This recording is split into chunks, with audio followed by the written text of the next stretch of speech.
So if your hamster gets cold, they may go into shock, as hamsters do not go into hibernation.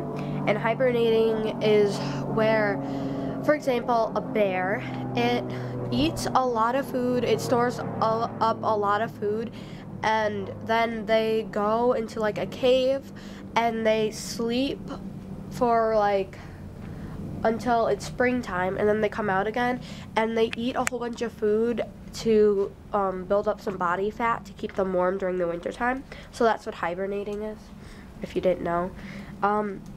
If your hamster is in shock, I'm going to tell you how to help recover them. So you should place your hands and cup them inside so they'll start to become warmer, and you should also carefully rub them to try to get their muscles to move. So you want to just like, here, hold on.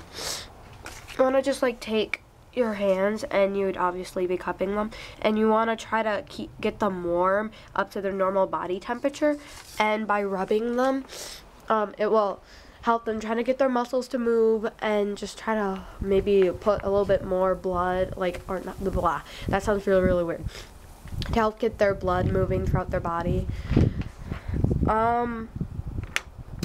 You can also put a small heating pad next to the cage on a low setting, or use a water bottle filled with warm water wrapped in cloth and set it inside of the cage to keep it warm. So for their dietary needs, if they're in shock, you should give them a lot of vegetables like cucumbers or romaine lettuce if they're not drinking from their water bottle. And you also want to keep them really hydrated, so if they aren't drinking from your water bottle, you should probably offer them vegetables containing a lot of water, but make sure that they're safe for your hamster. Also, if they're not eating, you should try feeding them foods that have a lot of nutrients in it, like low sugar baby food, because that has a lot of nutrients in it. You can also put your hamster in a very dark and quiet room, such as your basement or a spare room that no one uses, and make sure you turn all the lights off. Also, you should make sure that your cage is not in direct sunlight. So obviously you would not want to keep your hamster cage out here because there's the sun, so that's direct sunlight.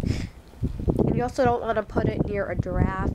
As you can see, it is windy out here, so this is an example of somewhere not to bring your hamster. I'm gonna go walk into a different area now. You should also check on your hamster every hour or so, until once they are awake. You should try feeding them some of their seed mix, and you just want to like keep checking on them, making sure that they're okay. Try offering them some food or just some other things to try to get them to eat and stay hydrated.